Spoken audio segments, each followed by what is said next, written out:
Mga kabisnes naming minamahal, makikisuyo po kami. Naglalambing po kami sa inyo. Kung maaari po sana ay pakisuportahan natin Analisa Reality Vlog. Analisa Reality Vlog. Hello mga kababayan, magandang buhay. Welcome po sa aking YouTube channel, Analisa Reality Vlog. Kumusta po kamo? Matanan dida, halate. Mga kasi ko waray nun, maupay nga bago nga tuig, hayong nga tanan. At saka ganun din po sa ating mga kababayan, kaibigan, mga Tagalog. Paano ba sabihin to? Nalilito na tuloy ako. Maligayang bagong taon sa ating lahat. Happy New Year! At ngayon, magbibigay po ako sa inyo ng aking reaction opinion. Ito po yung nakalipas na 2 araw na po ang nakalipas na may upload sa Ka-Business Family, sila Ka-Business regarding Jonathan. So, nandito na naman po tayo kay Jonathan. Pero bago yun, mga kababayan, Ka-Business, Kalingap, Papi, suportahan po natin Ka-Business Official, Ka-Business Family, Papa Dins TV, Young Russell, si Thinking Body na editor po ng Ka-Business Official. Ganun din po ang aking mga kasamang reactors. Si Anime Reactors po, supportahan po natin siya. Siguro po inapanood nyo na rin yung kanyang video po na binisita siya nila Ka-Business dun sa bahay at binigyan po ito ng surprise gift na wheelchair. So nakita po natin ang kanyang bedridden na po siya. So tingnan nyo naman, nakakahiya doon sa mga katulad natin na wala namang problema sa katawan pero tatamad-tamad. Pero ito si aking kasamahan na si Anime Reactor ay lumalaban sa buhay, gumagawa ng paraan para maging para makatulong sa pamilya, hindi siya maging pabigat. So shout out sa iyo, kabayan Anime Reactors, Ka-Business Anime Reactors. So laban lang sa buhay. At ganun din po si Taong Gala, kasamahan ko rin po. Alminda Mix Vlog, Kalingap Turak, Ma'am Fleurs Channels, Katangay PLC, sila po yung mga kasamahan ko dito sa Ka-Business Official Reactors. At sino ba yung hindi ko nabanggit? So, pasensyahan nyo na, basta kasama na kayo sa mga reactors. And also, shout out po sa lahat po na laging nariyan sa aking mga reaction video na nagla-like, nagko-comment, at meron pa rin po nagsishare. Hindi ko na kayo iisa-isa mga kabayan. So, ako po yung nagpapasalamat at salute po ako sa inyo dahil nandyan kayo, hindi niyo ako pinababayaan. Maraming salamat. Pagpalain kayo ni Lord at maraming blessing po ang darating sa inyo. Siya na ang bahala sa inyo. Kasi ako hindi ko magagawa ang lahat kung hindi rin naman dahil sa inyo. At ngayon, punta na tayo kay Jonathan. So, dito po sa nangyari nung nakaraang 2 araw na naipakita na nila Ka-Business si Jonathan. So, late na naman pala siya sa trabaho. So, doon po ako nagkaroon ng idea sa sinabi ni Ka-Business na tinanong niya si Jonathan na kailan ka ba nagkaisip? So, bigla akong nag-flash sa aking isipan na ito si Jonathan, hindi siya wala siyang, kumbaga hindi siya, di ba sabi nga dapat idalhin sa sa Mandaluyong, ipasok doon or something what, wala siyang problema, hindi siya baliw. Yun, hindi siya baliw, pero ang masasabi ko sa kanya, siya siyang immature. Immature po si Jonathan. Bakit ko nasabi? O halimbawa, di ba gusto niyang pumunta, lumipat na nga sila, di ba? So pag gusto niya. Pag hindi kasi ibinigay sa kanya, magagalit siya. Di ba? So, childish. Isip bata. Yun ang naano ko sa kanya. Immature, isip bata. Yung pag gusto niya nga. Parang yan halimbawa, di ba, may mga anak tayo minsan, nanghihingi ng lollipop. Ayaw natin bigyan kasi alam naman natin na pagka hindi, nakakasira ng ngipin. Dahil nga maingay, baka magkatantro, mag-iiyak. So, ang gagawin natin, aabutan na lang. So, kakain na yung bata. So, sa bandang huli, nasira yung ngipin. So, nasira yung ngipin, sasabihin pa sa'yo, binigyan mo kasi ako ng candy. O, di ba? So, parang ganun si Jonathan, mga kababayan, isip bata siya. So, nag-search ako, na-research ko kung ano ba yung mga signs ng pagiging immature ng isang tao. So, mayroon akong nakita, mga kabayan, na so nag-take note talaga ako. Kasi, doon talaga siya marirelate. Kasi sabi ko sa una, maganda sana kung patingnan si Jonathan sa neurologist ba, pa-neuro exam. Pero wala doon yung category niya eh. Tiningnan ko, wala siya doon sa category. Kasi doon sa neurological examination, so may mga steps. So ang unang gagawin sa kanya, i-check yung mental status niya. So hindi naman siya baliw. Dahil nakakasagot naman siya. Nakakasagot siya. Tapos yung mga cranial nerves niya, yung motor functions, yung sensory functions niya, saka yung mga reflexes. So sa neuro, makakapasa siya. Pero nandito siya, nakita ko mga ka-business, dito talaga siya nag-fall down sa pagiging immature. As in, ewan ko sa inyo, baka meron pa kayong ibang maibabahagi na marirelate, makikita natin, maikukumpara natin ngayon sa katayuan ni Jonathan. Kasi nga, ito yon. Bakit ko siya sinabing immature, mga kababayan? So, number 1, ito yung mga signs ng immaturity.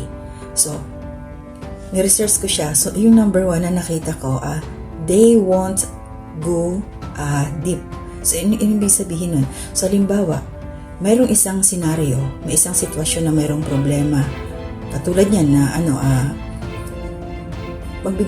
halimbawa, senaryo na may isang bagay na dapat gawin, katulad niyan, umalis siya. So, ayaw nga natin payagan, di ba? Pero, kasi nakikita na natin yung mga disadvantage. So, ang gagawin niya, dahil doon, ayaw niyang pag-usapan ng maayos. So, iiwasan niya yung mga bagay-bagay na yun, kung ano yung mga disadvantage at saka advantage sa gusto niya. Doon sa senaryo na yun na, ayaw nga niyang kumbaga, yung hindi niya i-dig up, kumbaga, kasi tayo mga matured person, pag mayroong isang problema, kumbaga, halukayin pa natin kung ano pa yung mga sanga-sanga. So, sa kanya hindi, iiwasan niya talaga.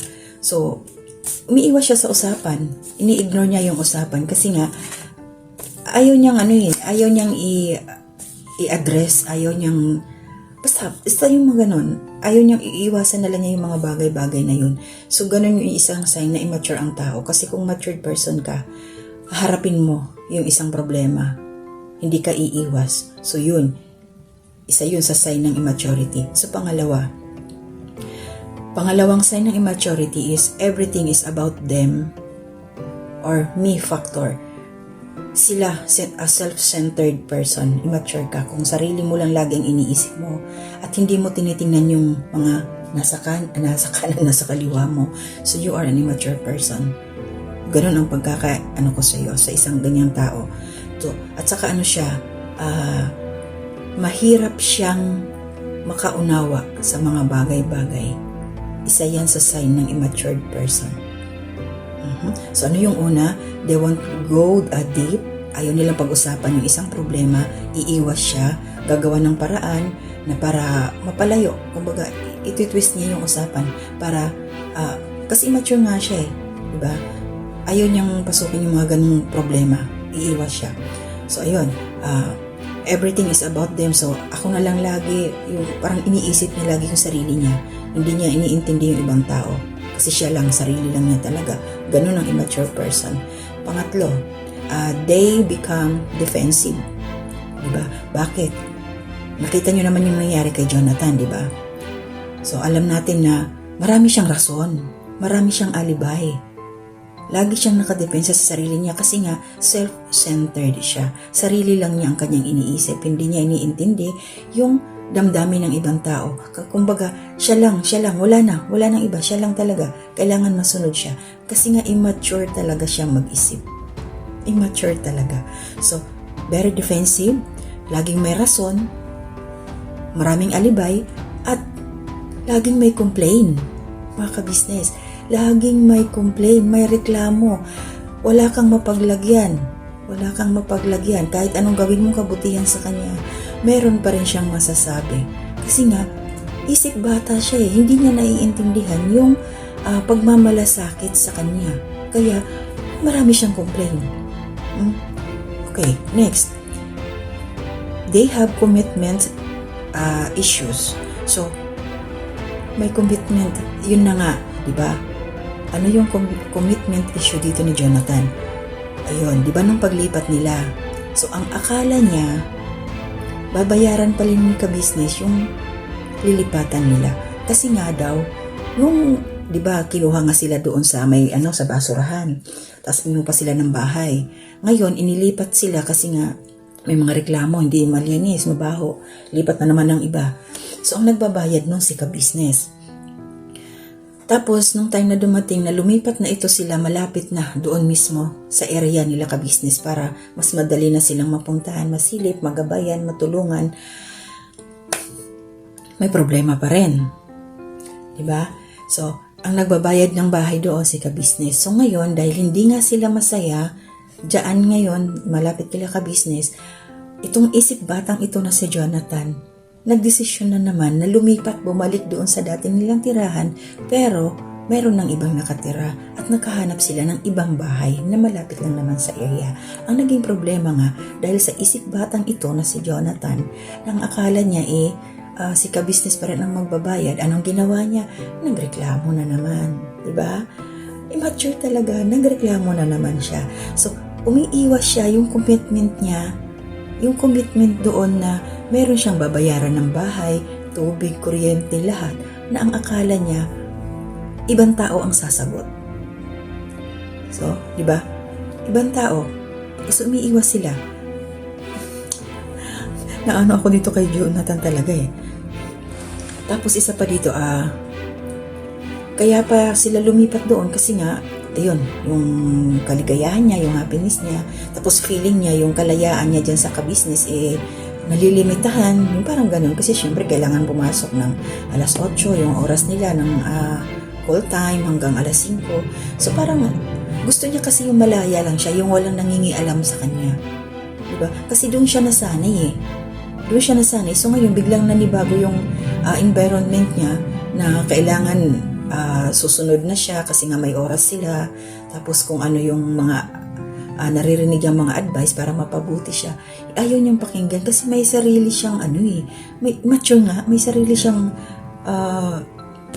pag-iisip na siya lang ang nakakaunawa na ayaw niyang matulungan siya. Diba? So, saka yung mga commitment niya na dapat, nagpaplano siya ng mga bagay-bagay pero hindi naman niya kaya. Diba? So yun, ulitin natin yung number 1, they won't go deep. Everything is about them. May lang siya. They become defensive. So lagi siyang nakadepensa sa sarili niya. Maraming alibay kung meron na mga suggestion sa kanya. Marami siyang rason. Wala siyang mapaglagyan. Then they avoid commitment issues. Yung mga commitment niya. Iniiwasan niya yung mga bayarin kasi akala niya si ka-business ang magbabayad. Diba? Tapos, ayan, ito pa yung the best one. Number 5. They don't own their mistakes. Alam natin si Jonathan, isisisi niya pa rin sa iba, di ba? Anong nangyari? So, kasalanan ni ka-business kasi inilipat sila galing sa basurahan, itinira sa medyo maganda-gandang matutulugan. So, kasalanan ni ka-business yun dahil inalis sila sa basurahan. Anong sabi ni ka-business? Anong gusto mo, Jonathan? Ibabalik kita sa basurahan, maghahanap kami ngayon kahit yung mga kagwang paghahanapin ko ng basurahan. Diba? Kasi doon niya siya Diyos ko, Jonathan. So, isisisi niya sa iba yung na nakatulog na siya ng maayos, na nakakakain na siya, nakakaligo ng iba, parang nagkasalanan pa rin ka-business na nabago yung buhay nila sa ganung pamamaraan, diba? So, ayun, they don't own their mistakes. They aren't accountable, placed to blame on other people or circumstances beyond their own control. So, sinisisi ang ibang tao. Katulad niya, sinisisi niya ang ibang tao kasi nga, nakalipat na sila, hindi siya makapasok ng maaga kasi malayo. So, sinong may kasalanan?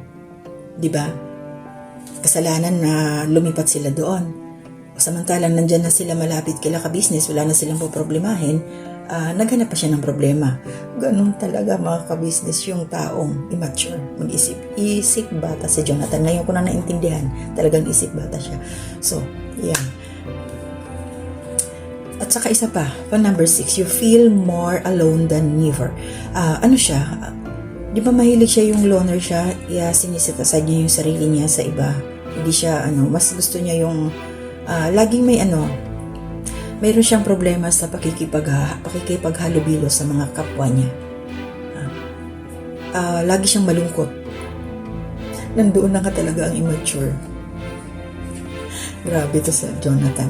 So, ngayon, paano natin siya maihahandle? O, tayo may mga anak na, so alam natin yung tantrums ng mga bata, di ba?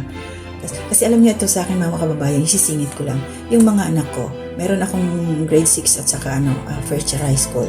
Sabi ko sa kanila, kasi sila lang yung pagkaaraw, kasama yung lola nila, makakatulong na sila sa mga gawaing bahay. Mga gagaan lang, nakakapagluto na nga sila eh. Doon kami nagkakaproblema mga kabayan, mga kabisnesano, sa paglilinis ng bahay kasi mga lalaki eh. Mga lalaki sila, 3 lalaki na iiwan sa bahay. So ang sabi ko sa kanila, hindi na kayo mga bata, kaya nyo nang magwalis, maglinis, maglaba, mga damit ninyo, kaya nyo na yan. Kasi sabi ko anak, ang bata, yun yung dumidede pa sa nanay, dumidede pa sa tsupon. Once na nag-aral na, pumasok ka na ng kinder, hindi ka na baby. Ganun ang mga anak ko, mga kabisnes. Once na nag-aral na sila, tinatrato ko silang parang adult na. Wala kaming baby talk, diretsohan talaga hanggang ngayon. So pag sinabi ko sa kanila, hindi na kayong mga bata, tumulong na kayo dyan, magkakabuhong na kayo sa kilikili. So naiintindihan na nila yun, so kikilos na kasi hindi na sila mga bata. Ayoko silang binibaby. So ito yung nangyari ngayon kay Jonathan, napaka-immature niya. Kasi nga, hindi siya na-guide, kulang siya sa guidance, naging malaya siya yung freedom niya na mali. Hindi siya na itatama sa mga kinikilos niya. Okay. So, paano natin siya matutulungan? Paano natin matutulungan si ka-business, mga kababayan? So, hanggat maaari, marami ako nababasa mga komento na nawawala na sila ng ganang panoorin kasi nga naiinis na sila kay Jonathan. Mga ka-business, ito yung time na mas lalong kailangan nating suportahan sila ka-business sa paraan na ating makakaya. Para ma-motivate pa sila kasi hindi madali ang ayusin yung pag-iisip ni Jonathan kasi matanda na siya eh. Isip bata siya, matanda na eh. Para siyang yung, alam niyo yung puno na magulang na, napilitin mong ituwid yung sanga, mababali lang kasi nga matigas na. Diba? Kasi ganun yun eh, dapat habang maliit pa yung sanga, yung puno, straight mo na. So ngayon kay Jonathan talagang mahirap ito. Hindi natin alam kung hanggang kailan, kung gaano kahaba o na panahon bago niya ma-realize, maintindihan yung mga pinaggagawa niya sa sarili niya, sa paligid niya, sa kapwa niya na nagmamalasakit sa kanya. Dahil yung nakikita niya lang talaga is yung sarili niya.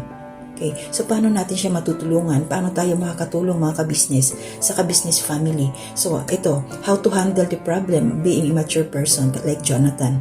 So, kailangan, tama yung ginawa ni ka-business na initiate a straightforward conversation. So, diretsahan na, prangkahan na. Yun ang sinasabi ko kanina, walang baby talk. Diretso talaga. Huwag mong, wala nang paligoy-ligoy. Direct to the point na kaagad para mag-absorb sa isip niya kung ano yung ibig sabihin, kung ano yung mga mali niya, kung ano yung mga dapat gawin niya. Na dapat gawin na para tama na wala siyang, hindi niya isisisi sa ibang tao yung mga downfall niya, yung mga pagkakamali niya, kung bakit ganyan pa rin siya ngayon. Diba? So, ayan. So, kailangan i-create natin yung healthy boundaries. Paano yung mga healthy boundaries? So, kailangan alam niya, katulad ni Jonathan, awareness. So, tama yung ginagawa din Mr. Ka-Business ngayon, may Ka-Business na ipinapaunawa niya kay Jonathan kung ano ang mga dapat niyang gawin. O, kung ito ang gusto ni Jonathan, kung halimbawa susundin niya na gusto niyang tumira sa basurahan, ibabalik siya doon. Tama ba yun? Tama ba yun? Isip, normal ba na tao ang titira sa isang basurahan? Normal ba mag-isip yung ganong tao? So, it's immature.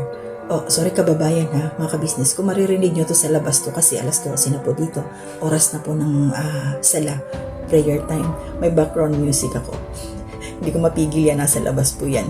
Ewan ko lang kung maririnig ninyo. Okay, so ayun, balik tayo kay Jonathan.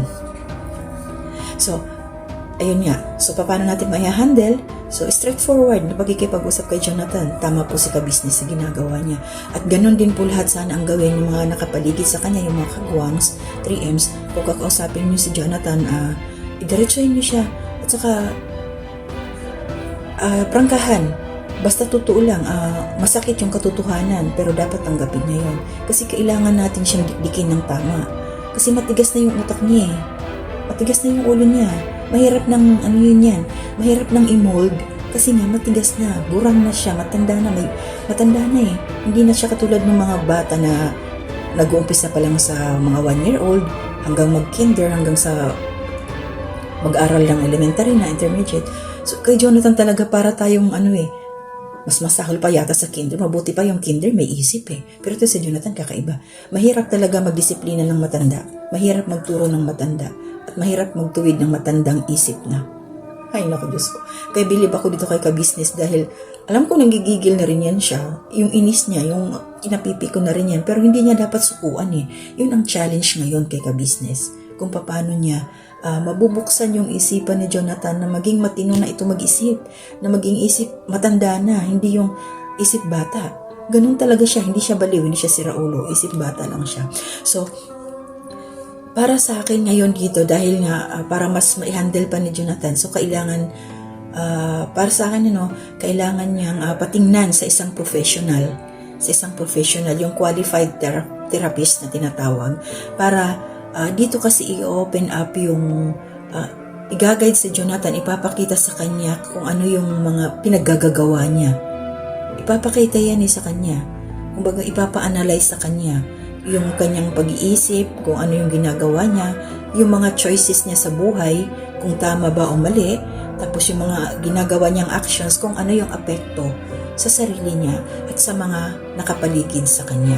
So, sana po makahanap ng ganung klaseng therapist sila ka-business, yung qualified talaga na makakapag-counseling kay Jonathan regarding doon sa kanyang behavior. Kasi po, nasa immature stage talaga siya. Yun po ang pagkakaunawa ko dahil sa mga nangyayari sa kanya. Nako, so mga ka-business, magtulungan po tayo. Yun po ang aking pagkakaunawa. So, kung meron pa kayong maidadagdag para sa mga sinabi ko, dagdagan nyo lang po, i-comment nyo lang po dito. Yun. So, basta malinaw na para sa akin, iisip bata ka, Jonathan, so kailangan magbago ka na. Mahirap yan, mahirap talaga.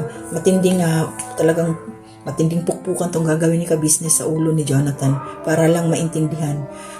Ang hirap. So, kailangan ni Jonathan ng tulong. Hindi natin siya dapat itsapuera. So, mas lalong kailangan niyang ng gabay ng tayo mga matured person. Yung mga nakapaligid sa kanya, mga kagawang tulungan niyo si Jonathan. Huwag niyo siyang i-baby. Diretsahan niyo. Huwag kayong alam ko nakakagigil nakakagigil talaga siya. Pero tayo mga may isip na, matandang isip na, tayo na lang ang mag-adjust para kay Jonathan. Pero dalhin natin siya sa katulad natin na matured na kung mag-isip. So, hanggang saan ka kaya, Jonathan, na hanggang kailan ka ganyan na isip bata? Basta, kasi ano lang yung mga ka-business, once na binitawan si Jonathan, pabayaan ulit, mas lalo lang siyang walang improvement, walang magbabago sa kanya. Ganun at ganun pa rin. Diba? So, biruin nyo, sinisisi si ka-business na nangyari sa kanila na akala magiging libre na sila lahat. Tapos mas gusto niya doon sa basurahan kasi nga wala silang binabayarang upa. Wala silang binabayarang upa. Pero hindi niya naisip na yung tinutulugan nila ay hindi tulugan ng tao. So, umiiwas siya talaga sa isang responsibilidad, sa isang commitment na dapat pang tao, hindi naman pang hayop. Diba? So, ganun na lang muna hanggang dito na muna, kabayan musang na parami na yata ako ng daldal, mga ka-business. Sana naintindihan niyo ako. Magtanong lang ho kayo para mapalawak pa natin yung pagiging, yung discussion natin o yung mga sinabi kong reaction, opinion dito sa pagiging immature ni Jonathan. So hanggang dito na muna. Maraming salamat sa suporta ninyo. Happy New Year ulit. Ako dito ho, walang holiday dito, walang New Year. Wala rin Pasko. So, tuloy-tuloy rin po ang aking trabaho. So, kahit po Ramadan dito, trabaho pa rin. Wala pong day off. So, sa ganitong paggagawa ko lang ng reaction ako, nakaka-relax. At saka, gustong-gusto ko rin po yung ginagawa ko kasi yung utak ko hindi kinakalawang. Kasi wala nga akong makausap. So, sa ganitong paraan, napapractice ang aking isip. Kumbaga, hindi siya stagnant. Nabubuksan ko ulit yung aking isipan. Yung katulad ng dati na para akong nag-aaral pa rin. Namimiss ko yung magsalita na may nasa public ba. Kasi dati akong mga kababayan, mga ka-business, dati akong naging instructor ng computer pagka-graduate ko ng college. Kaya namimiss ko yung magdaldal in front of students. Pero wala na. So, mas pinili ko ito ngayong buhay na to kasi masaya naman ako dito sa aking ginagawa. Importante, kahit anong trabaho mo, basta marangal at kontento ka, masaya ka, accept natin. So, Jonathan, sana dumating ang tamang panahon na maging matured na yung isipan mo. Hindi ka naman bibitawan nila ka-business, nandiyan yung mga kagwangs. Tulungan niyo sila mga ka-business, yung mga nandiyan sa kapaligiran niya. I-observe nyo na maintindihan ni Jonathan yung mga pinagagagawa niya. So, na hindi na siya maging childish, na hindi na siya maging isip bata. Act like what his age what. So, he's already 35 years old, I think. So, please correct me kung hindi tama yung edad ni Jonathan na nasabi ko. Pero, gurang na po siya. Mahirap nang ituwid yung mga ganyang pag-iisip. Pero, hindi, lahat naman po nagbabago. Sa tamang in God's will. Pag-pray din po natin na mabuksan yung isipan ni Jonathan sa mga matured na pag-iisip. Yung mga responsibilidad na alam na niya kung ano yung mga responsibilidad niya. So, ganun lang po muna. Hanggang dito lang muna ngayon. Maraming salamat sa inyo mga ka-business. Huwag niyo pong kalimutan. Marami pong nanonood sa aking mga reaction video na hindi pa po nakakapag-subscribe. Please, subscribe niyo po ako. Parang 1/4 lang yung nakasubscribe sa akin. Tapos, another 3/4 nag-view lang sila. Please, subscribe po my YouTube channel. At para happy tayong lahat. So, yun lang po. Hanggang dito na muna. Happy New Year po ulit. Mag-iingat po kayo. At laging magdadasal anytime, anywhere. Hindi mo kailangan pumunta lagi sa simbahan para magdasal lang. Kahit saan ka nakatayo, always pray para sa protection po ng ating Panginoon. Kasi alam niyo mga ka-business kabayan, kalinga pag nagpapi ako po dito hindi nakakapagsimba. Lagi lang ako nasa loob ng bahay. Dito lang sa aking kwarto, nagmumuni-muni, nakapikit.